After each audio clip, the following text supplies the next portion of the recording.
Cro-Mags, Age of Quarrel off of Best Wishes. I'm thinking back to when I first got this album. Now, I can't remember exactly when I first got it, but I remember the era. And I remember thinking, this is legit. That's why I bought it. So if you're looking at this tab, you agree. It's legit. So let's talk about some of the things that made it legit. Starting on the tone. This was one of the easiest tones I've ever dialed in. You know, maybe I'm just getting more used to dialing tones, but it was simple. I went on a pod. I think there was a patch called, or not a patch, but an amp called F-Ball or something like that. And it really didn't take a whole lot of adjustment. So I'm thinking it's quite possible when they recorded this thing, it was just straight off of your normal amp head, maybe like a JMC or JCM 800 or whatever. And there was probably no quadruplex or whatever the effects processors were that day. Maybe EQ'd, maybe. But yeah, straightforward, easy to dial in tone. So I'm guessing just a standard amp head did it. Things that stood out on this song. The song was predictable in not so much the riffs and not so much how they laid them out, just that they did them in patterns of 4, maybe 8. So that was kind of predictable. There wasn't that many different riffs. That being said, the song was freaking hard. And it was hard for a couple reasons. One is, and I've mentioned before talking about songs, and maybe I'm coining the phrase, but their flow and was just different. And the registers that he was playing in, the power chords that they were choosing to go between, it took me some work. Not that going from one to the other in terms of the power chord would be that tough, but just the overall package, because it's not how I would play guitar. And so let's talk about some riffs, and I'll call it the number or the minute and seconds. So at a minute 41 to a minute 58 is a riff that was just real tough. I watched a live video of it, and they brought in their pinky. So I'm like, all right, I'll incorporate my pinky. It got to the point where I was like, okay, if I play this song enough, this section will click. Well, it didn't click. I started doing hash marks. So, like, for example, after I've transcribed a song and I'm telling myself, you know, I need to get some playing in, and I need to get some practice in on these songs, I'll tend to play a song like 10 times in a row. And so I'll put some hash marks down, like first, second, third, fourth, fifth, etc. And that will usually be about an hour's worth of playing. You know, if the song's 5 minutes, and if you repeat it 10 times, you know, you're about an hour.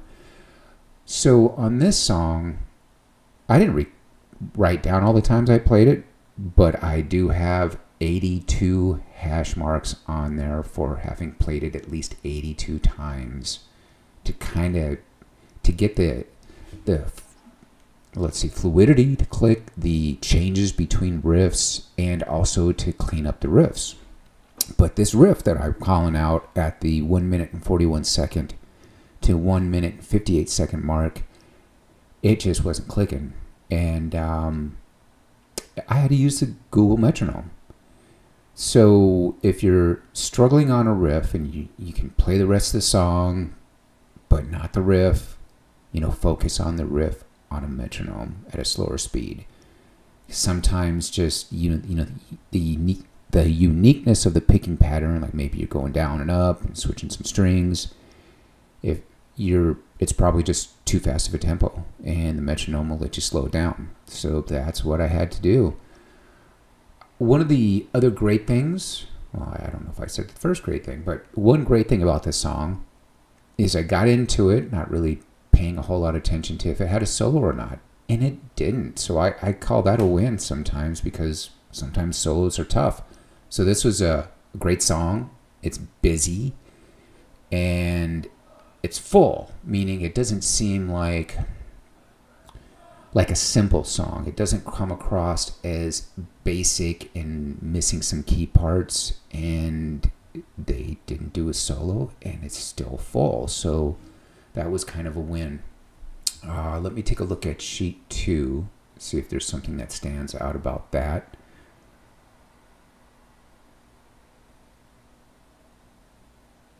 The bottom of sheet 2 does kind of highlight one of the challenges that I had with this song. So at 2 minutes 40 seconds, 2 minutes and 48, there is an open E chord and then an interesting alternate picking thing that goes into the riff.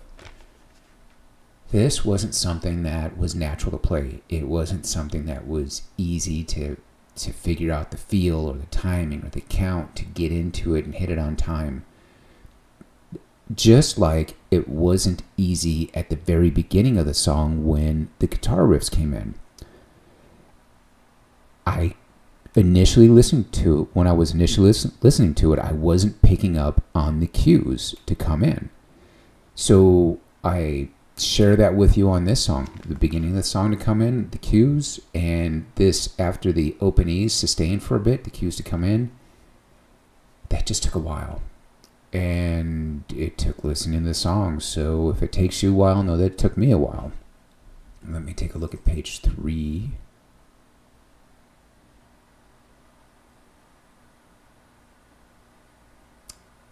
Nothing special to talk about there. And page 4. So the good news is that there's only 4 pages a tab, so that means that you're going to get through a song with at least 4 minutes of guitar playing on it. I think the song's like 5 minutes, but there's not a whole lot of guitar playing in the first minute. You can get through with 4 pages and the riffs repeat, and maybe they even repeated more. I might have been able to condense them. What I will say is at 4 minutes 18 seconds to 4 minutes and 40 seconds, this is the epitome of a riff playing style that wasn't mine, and it was tough. It was tough to transcribe it because we're predisposed to how we're going to play and how we think things are going to go. And this one wasn't the way that I would write. It wasn't a way that I would play. And so it had its own unique set of challenges in that I had to train my fingers to be where they needed to be. And that, not only is that tough on just a pure riff, just playing that riff without a lead in or outro or anything, but it also gets tough when it gets smattered throughout the song. So if you have a challenge on this one, know that I did too. Something else to mention, and being a metal guitarist, I never paid attention to bass. Maybe because Megadeth and Metallica were some of my initial influences, and bass wasn't a big factor there. Even Iron Maiden, which is kind of bass heavy, so to speak, in its overall tone profile, I never cared about bass. And it takes me work to pay attention to it. But this song, this album, and probably the entire band, probably because the front man is a bass player, is a different story. If you're a bass player, this is probably a band that you should like because it's bass predominant. It's a thick tone, at least on this album. You don't get that too often. Usually the bass gets relegated to the background, but not this go around. So if you play bass, you should probably play some Cro-Mags songs. So I hope you enjoy the tab, and stick with it if it gets hard, because it was not a fun song for me because it took so much work. But it was a good song. Didn't mean it was fun to learn, but it is a good song. Peace out.